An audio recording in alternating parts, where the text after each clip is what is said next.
Hello everyone, it's Michael from ReplicaAirguns.com with another field test shooting video. We're going to focus today on the P320. This is the latest Sig Sauer pellet pistol with blowback operation, CO2 powered. Check out my tabletop review for this pistol. It's basically a 30 round belt fed pistol, so there's I've shown you, but I have 30 rounds in here.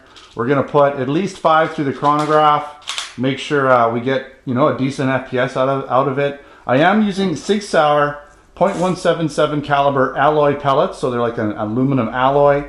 They come in at 5.25 grain, so very similar in weight to a steel BB, but this is going to give you more accuracy, a little bit heavier. A steel BB is typically about 5.1 grain, so a little heavier again, but again, we're shooting through a rifled barrel, so we should get perhaps a little bit better accuracy. We're going to start out though with the actual feet per second performance, and I'm going to compare it because I really haven't done proper field test shooting videos for my other Sig pistols just because my chronograph wasn't working too good back in the day. It was outside, it was cold, it wasn't too good. By the way, the temperature is, let me double check.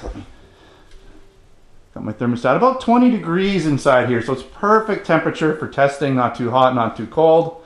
Right in the middle. We are going to test out the P320. Right after this one, we're going to try and get 5 shots, and the 226, or sorry, 226. I always get confused, a little dyslexic, number dyslexic. Anyways, let's get this chronograph turned on. Let's pop at least 5 rounds through here. Okay, I'm going to slouch down a little bit here. I think I'm all the way down. Oh, there we go. Okay, so safety's off. I don't need to cock the pistol because it doesn't have to chamber around. Some blowback guns do have to chamber rounds, but with these pellet guns, they're just ready to go. They're already lined up. One thing I didn't, or actually made a mistake of in the field test, or starting the shooting, I can't talk today, in the tabletop review, was that I said it didn't have a hammer. I wasn't sure because I was kind of comparing it to the 250, and that one has a hammer. They're very similar in a lot of ways, and I'm not familiar with the real steel P320. Maybe I should have done a little tiny bit more research. But anyways, this is striker fired. The real version would be striker fired, so there wouldn't be a hammer because it's internal. It's an internal striker, right? So let's get on with the chronograph and see what kind of FPS we get. Brand new CO2, holy, 423.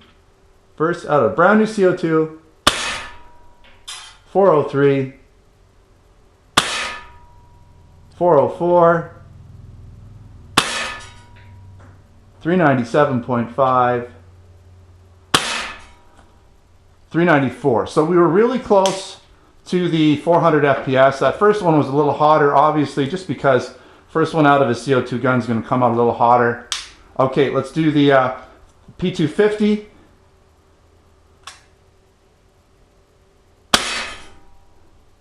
.426.9. That was in double action. This is single action now. A little nicer trigger. 421.3. 413.0. 408.2. Shot number 5. Oh, something happened. 337.2. Something's going on in my chrono. It's giving me a weird thing. I think that's a line, so we're going to reset it for the next one. By the way, I'll average these out on screen for you. You're probably already seeing that. Okay, going to cock the hammer, just get it double action from the get-go, or sorry, single action from the get-go. 444.2, 427.6, 409.7,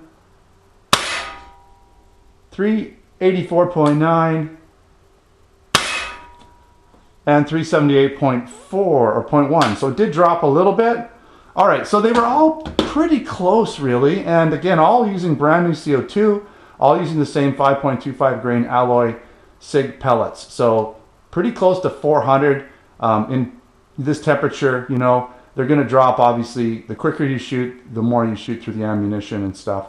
Get lower in CO2, they're going to drop a little bit. All right, let's head down range, set up the target for 30 feet, paper targets. We're going to again focus on the 320, right? Because that's the gun we're reviewing today. But I will change some targets up and get some, see what we can do in terms of getting at least 8 shots, because they have 8-round mags. So I'll probably do an 8-round string out of all the guns so it's comparable. All right, let's do that. All right, we got a lot of shooting to do, 3 guns, so let's get right to it. We're gonna put 8 rounds on target, and I'm gonna pop this down just a bit more. There we go. There, might be a little low, but for me this is good. Okay, get my hand grip. I want to make sure that this testing is as good as I can get for all these guns.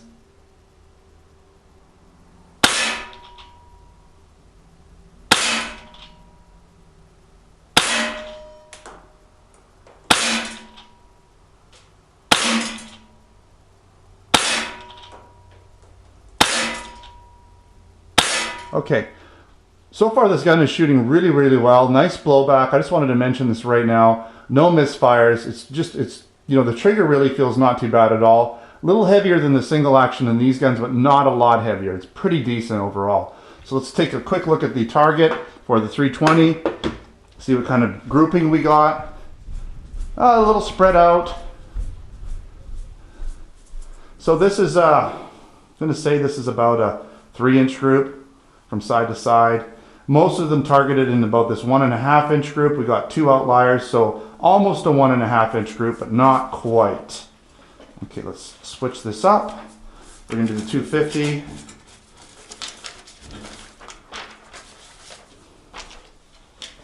I remember the 250 when I was playing around with these guns seemed to shoot the best for me in terms of target accuracy. Okay, we're good.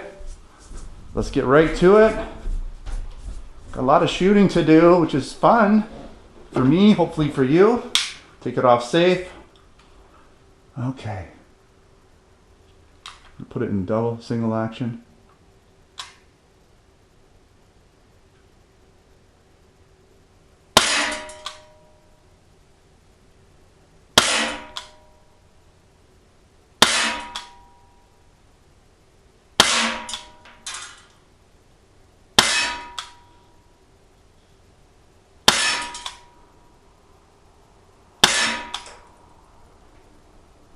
That felt like a really nice string, just for me. The trigger, just the way I shot it. I'm expecting a pretty decent result. You know, never shot the 320, so it was a little bit weird for me, but still not too bad. Okay, a little higher string. Most of them are well within the 2 inches, 1 3/4, 1 outlier, maybe 2. 1, 2, 3, 4, 5, 6. So I'm not sure if that was double. It's hard to tell sometimes when you're shooting, but a little tighter grouping, well centered, just a little bit high. So it's compared to the other one. Well, even the 320 was pretty well centered. So let's get the 226 in here. See what we can do with the 226. Good, we're good on paper. All cameras seem to be going. That's always good. All right. So we're in. I like this. I like the weight of the 226. It's just got a nice weight. I really like it. Anyways.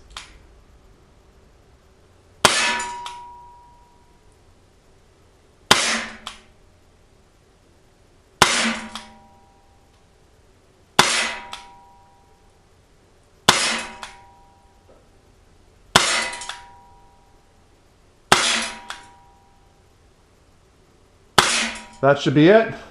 Again, slides don't lock back on these pellet pistols. People always kind of, you know, they don't like it, but when you got a rotary mag, or, you know, whether it's rotary or belt fed, there's no way to have a follower with it, so you don't get the slide locking back, unfortunately, like you would with an inline BB magazine that has a follower that can kind of kick up in that top position and lock the slide back.